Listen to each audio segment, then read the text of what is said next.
অনেক দিন আগের কথা।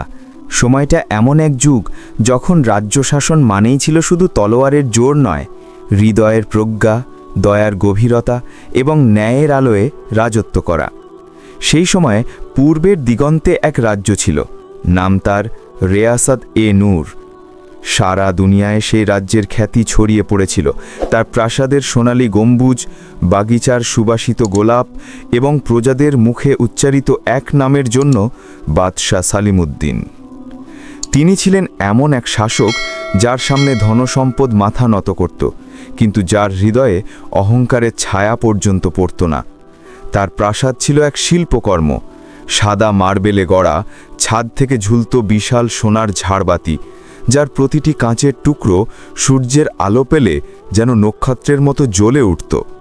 রাজপ্রাসাদের প্রতিটি বারান্দায় বাতাসে মিশে থাকত আতর ও চন্দনের গন্ধ, আর উঠোনে ঝর্ণা ধারা বয়ে যেত যেন স্বর্গের ঝর্ণা। প্রতিদিন সকালে বাদশাহ নামাজ শেষে দরবারে আসতেন। দরবার মানে ছিল কেবল রাজকাজ নয়, সেখানে জ্ঞান, যুক্তি, ন্যায় বিচার ও সৃষ্টিশীলতার এক মিলন ক্ষেত্র তৈরি হতো। রাজ্যের পণ্ডিত, শিল্পী, কবি, ব্যবসায়ী, সৈনিক সবাই সেখানে আসত, নিজেদের মতামত পেশ করত।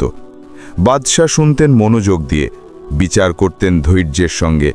প্রজারা বলতো, আমাদের বাদশার চোখে দুনিয়ার মলিনতা পর্যন্ত আলো হয়ে ওঠে।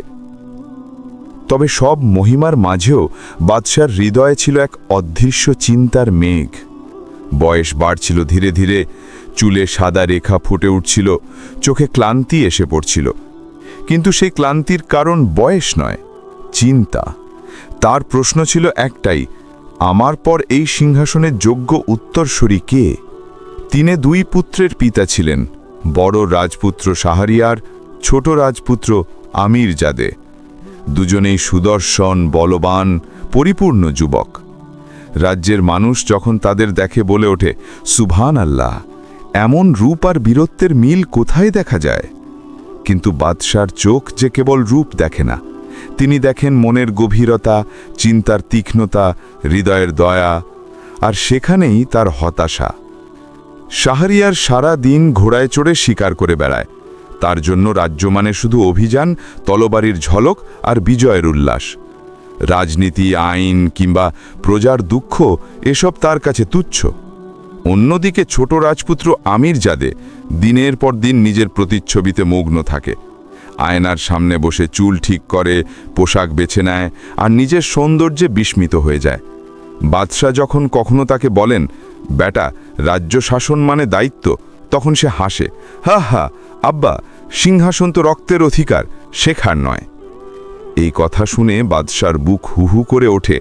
তিনি জানেন রক্ত বংশ দেয়, কিন্তু যোগ্যতা রাজ্য ধরে রাখে। তিনি নিঃশব্দে জানালা দিয়ে বাইরে তাকিয়ে থাকেন, দূরে রাজ্যের গ্রামগুলোতে মেহনত করে চলা কৃষক, কুমোর, কাঠুরেদের দিকে। তাদের পরিশ্রমের ফলেই রাজ্য টিকে আছে, অথচ তার পুত্ররা সেই শ্রমের মূল্য বোঝে না। তার পাশে দাঁড়িয়ে থাকে তার প্রিয় ও বিশ্বস্ত মন্ত্রী মীর রিয়াজউদ্দিন। লোকেরা তাকে ডাকত রেয়াসতের চোখ, কারণ তার দৃষ্টি এমন সূক্ষ্ম ছিল যে অন্যের অদেখা সত্ত্বেও তিনি দেখতে পেতেন। বাদশার জীবনের প্রতিটি গুরুত্বপূর্ণ সিদ্ধান্তে মীর রিয়াজউদ্দিন ছিলেন অপরিহার্য সঙ্গী। যুদ্ধে কৌশল, প্রশাসনে নীতি, বিচার সভায় বুদ্ধি, সবখানেই তার মস্তিষ্ক আলোর মতো দিক দেখাত। কিন্তু এই সম্পর্কই রাজপুত্রদের মনে জন্ম দিয়েছিল ঈর্ষার। তাদের মনে প্রশ্ন, আমাদের বাদশাহ আমাদের নয়, মন্ত্রীর কথায় চলেন? একদিন দুপুরে প্রাসাদের বাগানে দুই ভাই বসে আলোচনা করছিল। বড় ভাই শাহরিয়ার বলল, ভাইজান, এই মীর রিয়াজউদ্দিন এখন আব্বার ছায়ার মতো, আব্বা তার ছাড়া শ্বাসও নেন না। এভাবে চললে একদিন সিংহাসনও হয়তো তার হয়ে যাবে। ছোট ভাই আমিরজাদে ঠোঁট কামড়ে বলল, ঠিকই বলেছ, আব্বা আমাদের আর মানুষ হিসেবে দেখেন না, যেন শিশুই রয়ে গেছি। মন্ত্রী এখন রাজ্যের আসল মালিক। তারা দুজনেই অন্ধ আবেগে জ্বলছিল, অথচ তাদের বোঝার ক্ষমতা ছিল না বাদশার ভালোবাসা আর বিশ্বাস আলাদা জিনিস। ভালোবাসা তার পুত্রদের প্রতি, কিন্তু বিশ্বাস তাকে দিতে হয় সেই হাতে যে রাজ্যকে সুরক্ষিত রাখতে পারে। সেই রাতেই দুই রাজপুত্র ছুটে গেল তাদের মা মালকা জাহানারার কাছে। তিনি ছিলেন এক কোমল হৃদয়ের নারী, স্নেহে দুই ছেলেকে বুকে টেনে রাখতেন।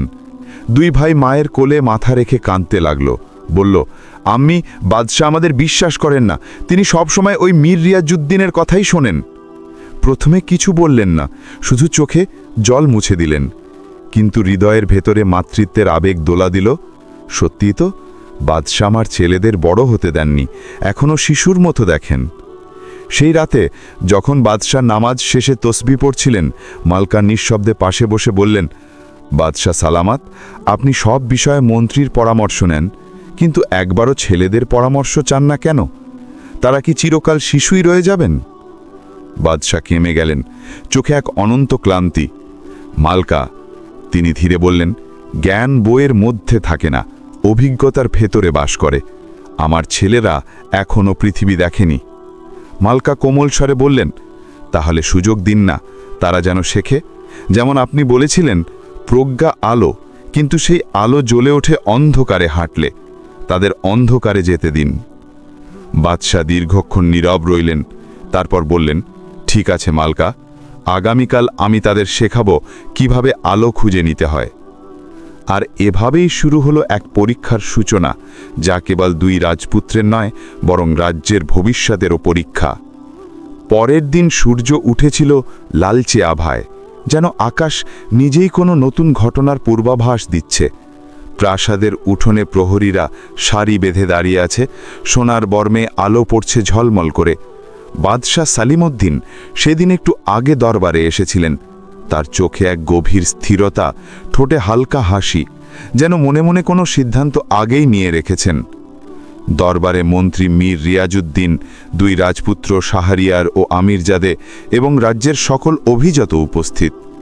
বাতাসে ছিল কৌতূহল ও গম্ভীর প্রত্যাশার ভার। বাদশাহ সিংহাসনে বসে মসনাদের ওপর হাত রাখলেন, চারিদিকের নীরবতা যেন তার কথার অপেক্ষায়। তিনি ধীরে ধীরে বললেন, আজ আমি এমন এক সিদ্ধান্ত ঘোষণা করছি, যা শুধু আমার পরিবারের নয়, এই রাজ্যের ভবিষ্যতের সঙ্গেও জড়িত। সবাই আরও মনোযোগী হল। দুই রাজপুত্র পরস্পরের দিকে তাকালো, তাদের মনে এক অজানা আশঙ্কা। বাদশাহ বললেন, আমি চাই আমার দুই পুত্র রাজ্য শাসনের প্রকৃত অর্থ বুঝুক। রাজ্য কেবল তলোয়ার বা অলংকার নয়, এটি এক দায়িত্ব, যা বুদ্ধি, ধৈর্য ও দয়ার মিশ্রণে টিকে থাকে। তাই আমি সিদ্ধান্ত নিয়েছি, আমি এখন তাদের বুদ্ধির পরীক্ষা নেব। দরবারে এক মুহূর্তে ফিসফিস শুরু হয়ে গেল, কেউ বিস্মিত, কেউ উত্তেজিত। রাজপুত্ররা অবাক দৃষ্টিতে একে অপরের দিকে তাকালো। শাহরিয়ার উঠে দাঁড়িয়ে বলল, আব্বা, আমরা কি শত্রুর সঙ্গে যুদ্ধ করব, নাকি কোনো অভিযান? বাদশাহ হেসে বললেন, না বেটা, যুদ্ধের চেয়ে কঠিন যুদ্ধ হলো নিজের অজ্ঞতার সঙ্গে। এই পরীক্ষা তলোয়ারের নয়, বুদ্ধির। ছোট রাজপুত্র আমিরজাদে ঠোঁট বেঁকিয়ে বলল, সবসময় আমাদেরই পরীক্ষা নেন আব্বা, যেন আমরা কখনোই আপনার চোখে যোগ্য নই। একবার মন্ত্রীরও পরীক্ষা নেই না কেন? দেখুন তো তার জ্ঞান কেমন। দরবার নিস্তব্ধ। রাজ্যের অভিজাতরা একে অপরের দিকে তাকালো, কেউ সাহস পেল না কিছু বলার। বাদশার চোখে এক মুহূর্তের জন্য কঠোরতা দেখা দিল, কিন্তু তৎক্ষণাৎ তিনি হাসলেন। ঠিক আছে, যেহেতু তোমরা তাই চাও, কাল মীর রিয়াজউদ্দিনেরও পরীক্ষা হবে, তবে এক শর্তে। যদি তোমরা হেরে যাও, তোমাদের তাকে তোমাদের গুরু হিসেবে স্বীকার করতে হবে এবং তার কাছ থেকেই রাজ্য পরিচালনার জ্ঞান অর্জন করতে হবে। দুজনেই গর্ব ভরে বলল, আমরা রাজি। মন্ত্রী নীরবে বসেছিলেন, তার চোখে কোনো অহংকার বা ভয় ছিল না, বরং তিনি মৃদু হেসে বাদশার দিকে তাকালেন, যেন বুঝতে পারছেন বাদশার এই সিদ্ধান্তের গভীর অর্থ। তিনি মাথা নত করে বললেন, যা কিছু বাদশাহ সালামতের ইচ্ছা, সেটাই আমার কর্তব্য। বাদশাহ সেদিনের দরবার শেষ করে বললেন, আগামী সূর্যোদয়ের সময় আমরা রাজপ্রাসাদ ত্যাগ করব। এই পরীক্ষার ক্ষেত্র হবে প্রাসাদের বাইরে, এমন এক জায়গায় যেখানে কেবল প্রকৃতি ও বুদ্ধি মানুষের সহায় হতে পারে। পরের দিন ভোরে যখন পাখিরা গান গাইছে, রাজপ্রাসাদের দরজা খুলে গেল। বাদশাহ, দুই রাজপুত্র ও মন্ত্রীসহ অল্প সংখ্যক প্রহরী বেরিয়ে পড়ল প্রাসাদের বাইরে। রাজপথ ধরে চলল তাদের দল। পেছনে রইল শহরের কোলাহল, সামনে অপেক্ষা করছিল এক রহস্যময় নীরবতা। তারা ঘণ্টাখানেক চলার পর এক গভীর জঙ্গলে পৌঁছল। গাছের ডালে ডালে রোদের ছায়া নাচছে, পাখির ডাক মিশে যাচ্ছে বাতাসে। সেই জঙ্গলের মাঝখানে ছিল এক বিশাল মাটির ঢিবি, যেন পৃথিবী নিজেই বুকে এক রহস্য লুকিয়ে রেখেছে। সেই মাটির ঢিবি এক রহস্যময় আস্তরণ ছিল, যেখানে মাটির সঙ্গে মিশেছিল আকাশের নীল ও সবুজ গাছের সৌন্দর্য। নিরীহ এক পাখির ডাক অন্তহীন নীরবতাকে ভেঙে দিচ্ছিল। মনে হচ্ছিল অদৃশ্য হাওয়া কোনো রহস্য বহন করে চলেছে এই অরণ্যের মাঝখান দিয়ে। বাদশাহ ঘোড়া থামিয়ে নেমে এলেন। তিনি ধীরে ধীরে বললেন, এখন শুরু হবে তোমাদের পরীক্ষা। এই মাটির ঢিবি তোমাদের সোনা হয়ে উঠবে যদি তোমরা তার যোগ্য হও। দুজন রাজপুত্র হতভম্ব। শাহরিয়ার বলল, মাটি থেকে সোনা? এটা কি কোনো ধাঁধা আব্বা? ছোট ভাই হামেরজাদে হেসে বলল, এটা অসম্ভব। সোনা তো মাটির নিচে থাকে,